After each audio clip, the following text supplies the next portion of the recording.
Can I use personal pronouns in my academic writing?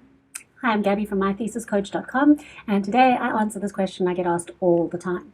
So personal pronouns are those little words like I, me, ours, mine, we, all of those little personal pronoun-y words. And the question is, can they be used in academic writing? So here's the answer. Generally, you want to stay away from them.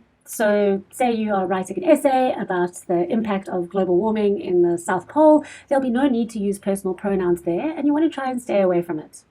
However, sometimes you may be required to write an essay or an assignment that asks you to reflect on your own experience. And sometimes you'll tie this in with theory or what you're learning about.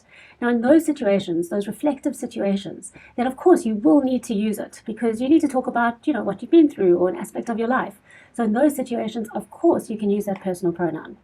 Similarly, in a thesis, if you're working on a longer piece of research, try and stay away from it unless, again, it's really important for you to bring in your own experiences or your own positionality into your writing. So I'll give you an example of this. In my PhD, I was critically looking at one of the courses that I taught as a lecturer. So in order to do this, of course, I had to talk about my experiences and my observations. Now, in that case, of course, it's totally fine to use a personal pronoun. So there you have it. Can you use personal pronouns in your academic writing? Not really, unless it's a reflective piece of writing. So don't forget, subscribe to this channel for more academic writing tips, tricks, and insider information. I'll see you next time. Bye.